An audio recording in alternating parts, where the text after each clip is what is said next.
Hey guys, how you doing? It's Tom. It is December 31st, 2017.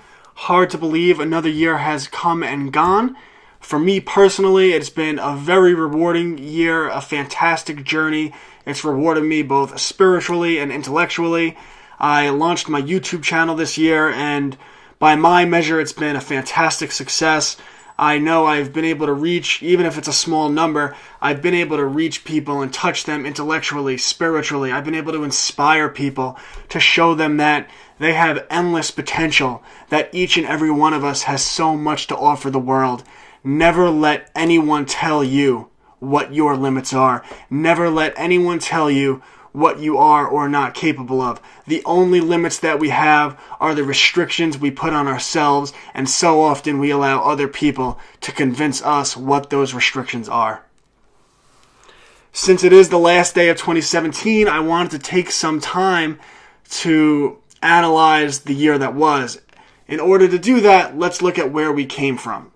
In 2016, we saw technology, advancements in modern communication systems. I did a video on this, something with Gutenberg Press in the title. And we saw Twitter and YouTube and Facebook utilized by the public to spur populist uprisings.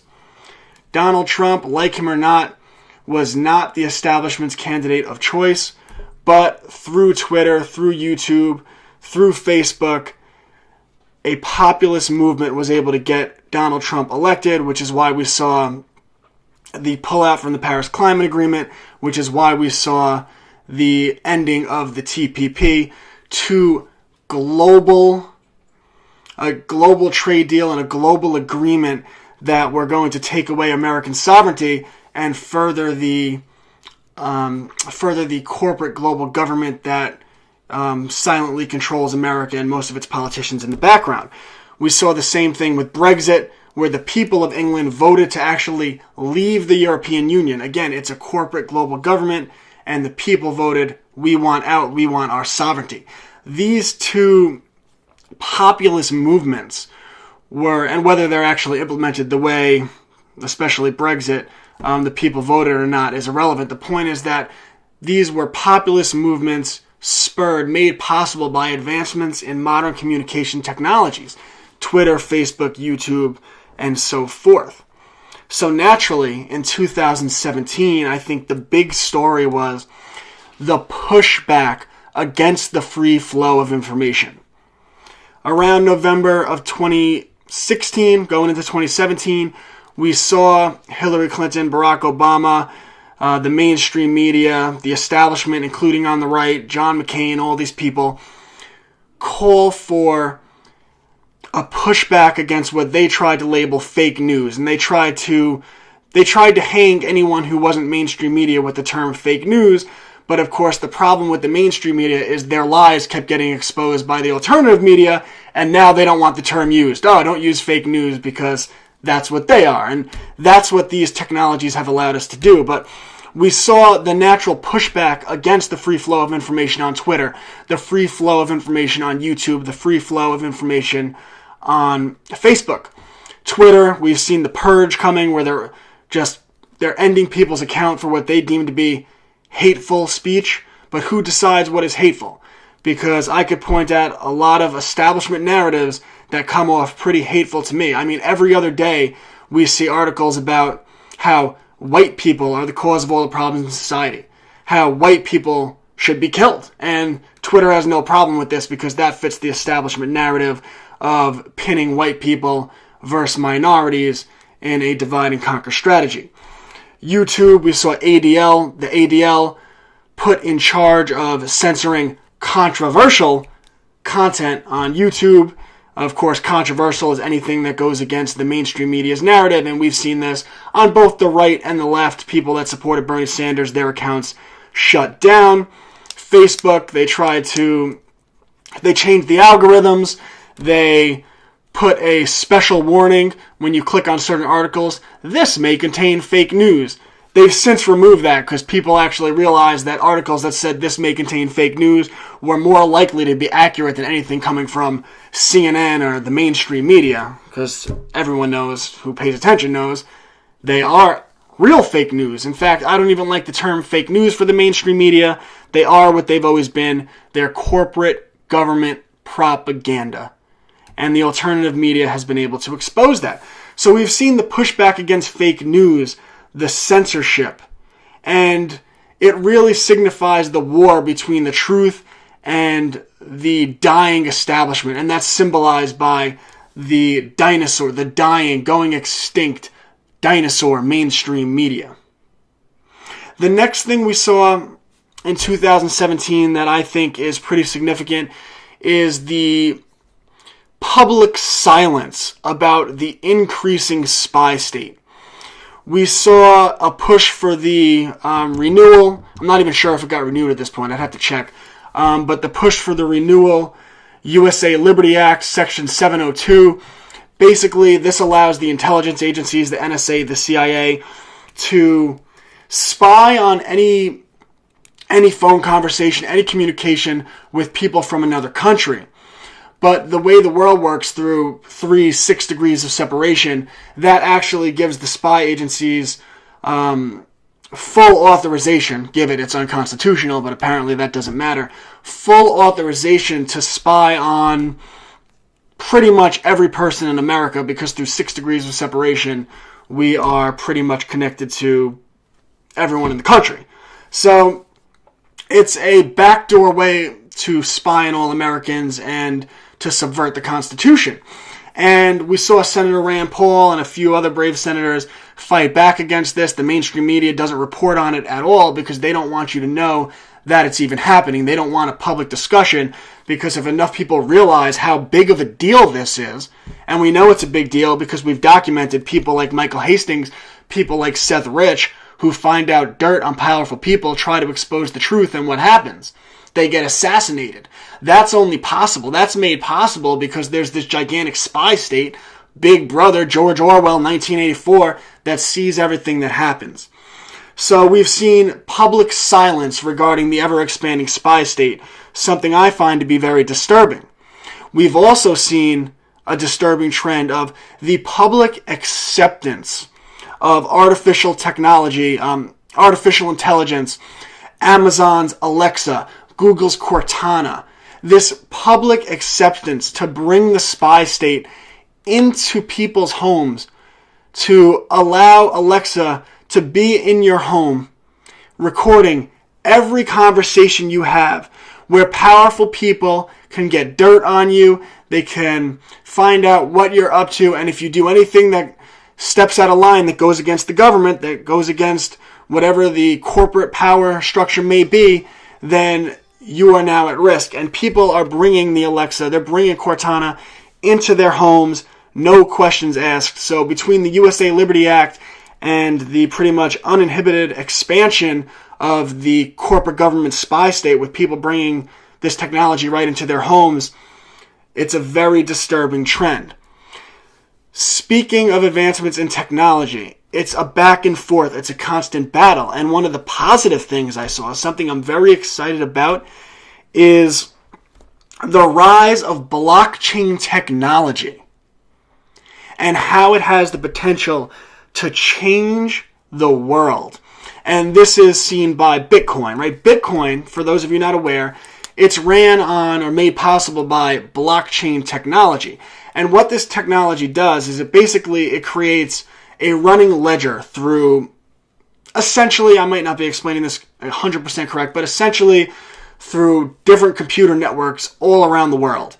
And each computer, or each different computer all around the world, creates a ledger, a running ledger every second of the updated information regarding Bitcoin. And this allows there to be decentralization of the control of money, right? No individual institution, no banking institution, the Federal Reserve Bank, has to control the financial capital of the world, or the flow of money from one person to another, from one party to another. So this decentralization has been made possible by blockchain technology, and it has started to push back against the monopoly over the control of the world's financial institutions.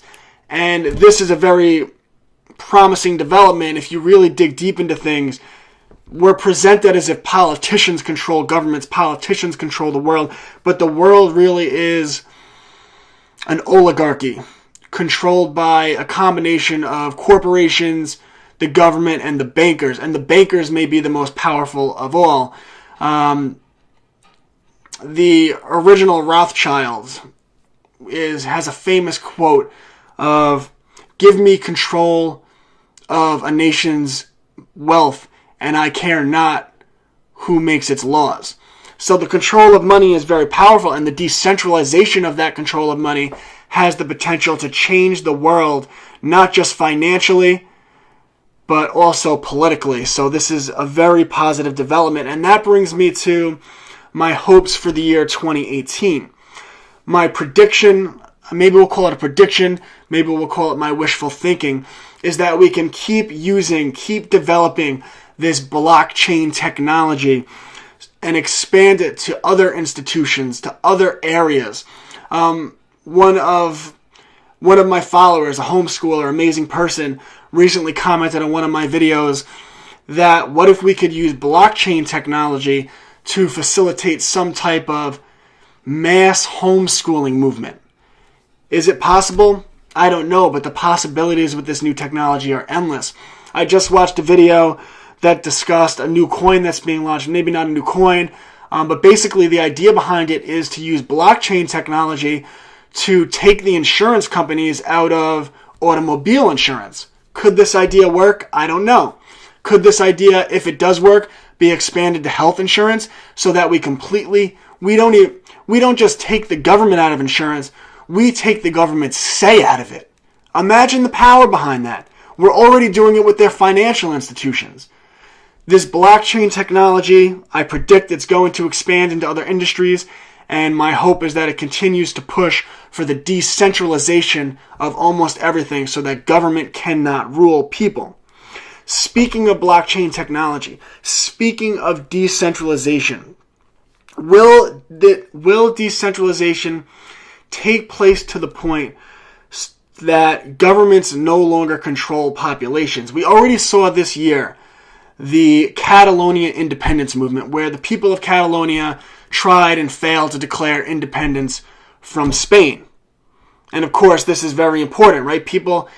We have a natural right. We are endowed by God. We are endowed by, if you don't believe in God, we are endowed by nature or just birth with certain inalienable rights. These are natural rights.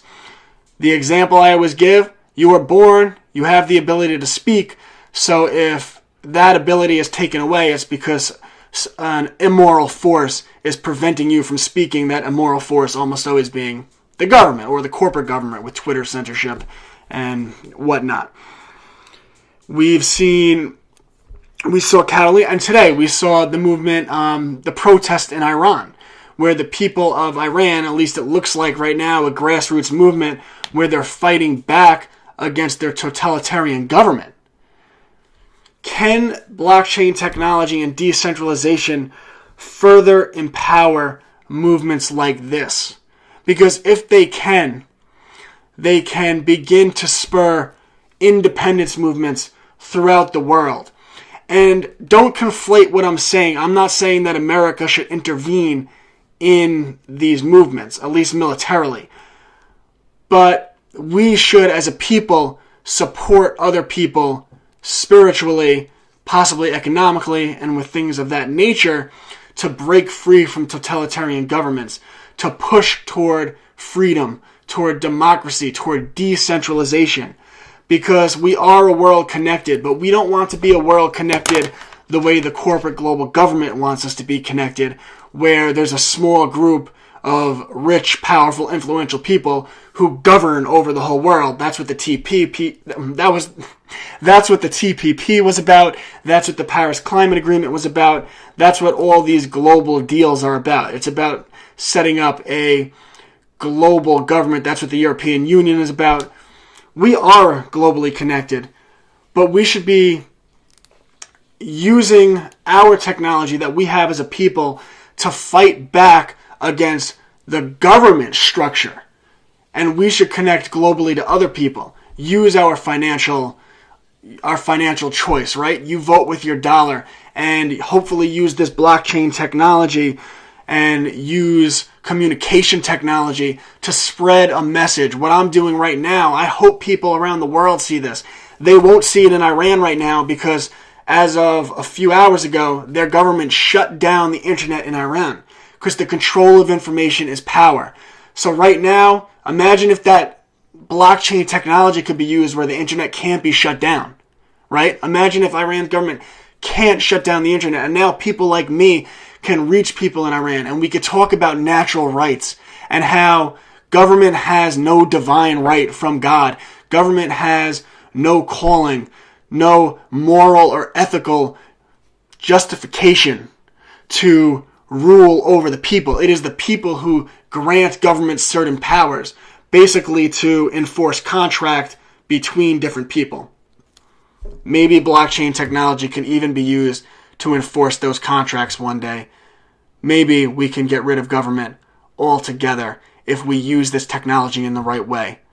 So, in summary, 2016, technology spurred grassroots movement, grassroots populist movements all around the world. 2017, we saw the establishments push back against that technology, against people's ability to freely communicate with one another. And then we saw developments in technology, blockchain, that allowed decentralization of the financial system, and who knows what else. Maybe decentralization of the internet, maybe decentralization of insurance, maybe decentralization of contracts between people. That is what the future brings. That is what I predict in 2018, 2019, the years to come. That's what I'm going to push for. I wish you a very happy New Year's. My last message a couple years ago, I was out, good friend. He left the party at 2, 3 in the morning, walking home, being responsible. Drunk driver, swerved off the road, hit him, actually hit 2 of my friends. My one friend was okay, thank God. My other friend wound up in the hospital, was in a coma for 2 weeks, didn't remember who he was for quite some time. Luckily, the grace of God, His will, the support of family and friends. Today, I still tell him he's an idiot, but he was an idiot before the accident. His brain function is completely as it was before the accident. So my message there is just please be safe. It's New Year's. People are driving drunk. People are being irresponsible. And take as many precautions as you can. As I always say to people I care about, 2 hands on the wheel, head on a swivel. It has been an honor. I look forward to doing more videos in 2018. Tomorrow I am going to release my video for my 2018 New Year's resolution. But for now, I'm Tom Anderson, FFR News. Have a happy New Year's. Thanks for watching, guys. Support the Liberty Movement and gain exclusive access to Patreon-only videos for as little as $1 a month at www.patreon.com/FFRnews.